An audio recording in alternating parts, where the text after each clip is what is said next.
దక్షిణ కాశీగా పిలువబడే జొన్నవాడ శ్రీ మల్లికార్జున సమేత కామాక్షితాయి పుణ్యక్షేత్రం దేశంలోనే ఓ ప్రత్యేకతగాంచిన దేవస్థానంగా వెలుగొందుతుంది. నిత్యం వేలాది మంది భక్తులు ఆలయానికి విచ్చేసి కోరికలు తీర్చే కల్పవల్లి కామాక్షితాయి అమ్మవారిని దర్శించుకుంటారు. అంతేకాక చిన్నలు, పెద్దలు, మహిళలు, పురుషులు రాత్రుల పూట అక్కడే నిద్రలు చేస్తారు. అయితే ఆలయానికి వచ్చే భక్తులకు సౌకర్యాలు కల్పించడంలో ప్రస్తుత పదవీదారులు విఫలమయ్యారని బీజేపీ పార్టీ జిల్లా అధ్యక్షుడు వంశీధర్ రెడ్డి ఆరోపించారు. ఈ మేరకు ఆయన ఆలయ పరిసర ప్రాంతాలను, బాత్రూంలను పరిశీలించారు. అనంతరం ఆయన ఆలయ సిబ్బందికి వినతి పత్రం సమర్పించారు. ఈ సందర్భంగా ఆయన మాట్లాడుతూ పాలకులు ఆలయ ప్రతిష్టను భంగపరిచేలా వ్యవహరించడం సరికాదని అన్నారు. నిత్యం వేలాది మంది ఆలయానికి భక్తులు విచ్చేస్తున్న క్రమంలో వారికి పూర్తిగా వసతులు కల్పించకుండా చోద్యం చూడడం మానుకోవాలని హెచ్చరించారు. భక్తులకు ఎల్లవేళలా అందుబాటులో ఉండవలసిన ఆలయ చైర్మన్ ఈవో ఆలయంలో లేకపోవడం ఏంటని ప్రశ్నించారు. స్నానానికి వెళ్లిన భక్తులకు బాత్రూంలో ఏమైనా జరిగితే దానికి ఎవరు బాధ్యత వహిస్తారని మండిపడ్డారు. వెంటనే దీనిపై చర్యలు తీసుకోవాలని, ఆలయంలో అన్ని మౌలిక వసతులను కల్పించాలని ఆయన డిమాండ్ చేశారు.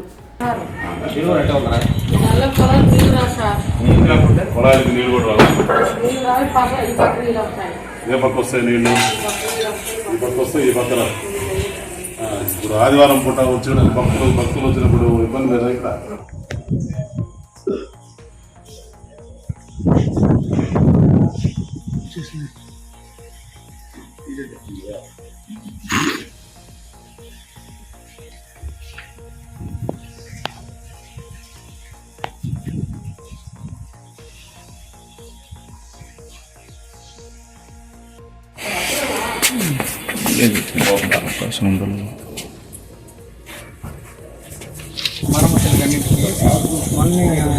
మరమ్మతులకన్నింటి కూడా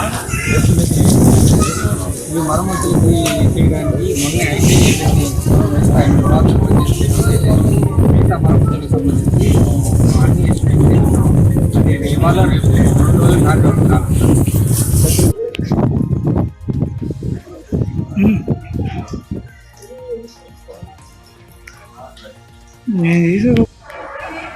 రెడ్డి బీజేపీ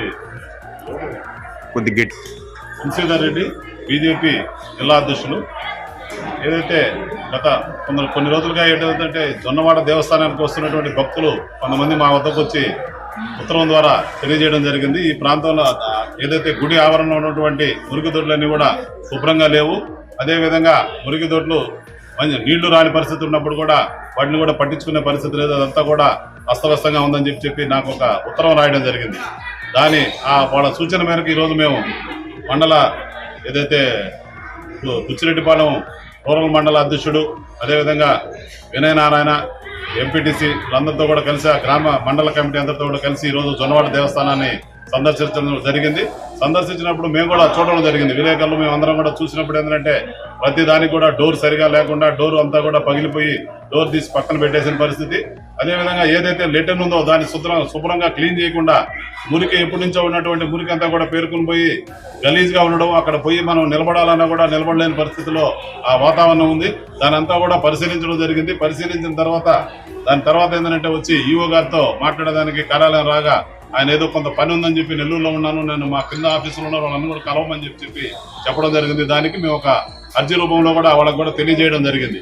మొత్తం కూడా ప్రాంతం అంతా కూడా గలీజ్గా ఉంది. అదేవిధంగా గలీజు ఉండేదే కాకుండా ఏదైతే ప్లాట్ఫామ్ ఉందో ఆ ప్లాట్ఫామ్ మీద ఏంటంటే గుంటలుగా నీళ్లు నిలబడి అక్కడంతా కూడా పాచి పట్టిపోయి జారిపోయే పరిస్థితి ఉంది. ఎవరైనా ప్రయాణికులకు ఏదైతే భక్తులు ఉంటారో వీళ్ళందరూ కూడా అడావడిగా బయలుదేరే దానికోసం గబగబా నడిచినప్పుడు జారిపడే పరిస్థితి ఉంటుంది. వాళ్ళందరూ కూడా గాయాలయ్యే పరిస్థితి అవుతుంది. కాబట్టి దాని అంతా కూడా క్షుణ్ణంగా పరిశీలించి దాన్ని శుభ్రం చేసి దాన్ని ఏంటంటే నీట్గా పెట్టాలని చెప్పి దేవస్థానం ఈఓ గారికి మేము తెలియజేయడం జరిగింది. దాని మీద ఆయన సానుకూలంగా స్పందించి మేము త్వరలో దాని అంతా కూడా శుభ్రం చేసి మేమందరం కూడా చైర్మన్ గారితో మాట్లాడడం జరిగింది. శుభ్రం చేసి దాన్ని నీట్గా చేసి తర్వాత ఏంటంటే సులుభ్ కాంప్లెక్స్ వాళ్ళకి లీజ్కి ఇచ్చేదానికి ప్రయత్నం చేస్తున్నామని చెప్పి తెలియజేయడం జరిగింది. ఖచ్చితంగా ఇంకొక నెల రోజులు సమయం ఇచ్చి ఈ అధికారులకు కూడా తెలియజేస్తున్నాం. నెల రోజుల తర్వాత మళ్ళీ కూడా మా మండల కమిటీ అక్కడికి వచ్చి దాన్ని మళ్ళీ కూడా పరిశీలన చేస్తుంది. ఆ రోజుకి కూడా మార్పు లేనప్పుడు ఏంటంటే ఖచ్చితంగా నెల్లూరు ఏసీ ఆఫీస్ ముందు బీజేపీ పార్టీ ధర్నా చేసేదానికి కూడా సిద్ధంగా ఉంటుందని చెప్పి తెలియజేస్తున్నాం. అదేవిధంగా ఏదైతే హిందూ గుడులు సమీపంలో ఎవరైతే అన్యమత ప్రచారం చేస్తూ సిలువని పెట్టుకొని డబ్బులు దంటూ మేమేదో అనాథాశ్రమాలు పెడుతున్నాం అని చెప్పి ఒక గుడి వద్ద వాళ్ళు ప్రచారం చేయడం కూడా ఇదంతా కూడా ఏంటంటే కరెక్ట్ కాదని చెప్పి తెలియజేస్తున్నాం. హిందువుల గుడి దగ్గరకు వచ్చి ఏదైతే అన్ని మతస్థులు ఎవరైతే ఉన్నారో వాళ్ళందరూ కూడా వచ్చి ప్రచారం చేయడం అనేది తీవ్రంగా ఖండిస్తున్నాం. దీన్ని ఇక్కడ ఉన్నటువంటి పాలక మండలి కావచ్చు, అదే విధంగా ఏదైతే ఈవో గారు ఉన్నారో వీళ్ళందరూ కూడా కళ్ళు మూసుకొని ఉన్నారా దీన్ని చూడకుండా ఇది జరుగుతున్నప్పుడు దాన్ని ఖచ్చితంగా ఖండించాలని చెప్పి తెలియజేస్తున్నాం. ఇది మళ్ళీ కూడా మేము నెల రోజుల తర్వాత మా మండల కమిటీ మళ్ళీ కూడా దీన్ని పరిశీలిస్తుంది. జరగని పక్షంలో దీని మీద ఉద్యమం చేస్తామని చెప్పి తెలియజేస్తున్నాం.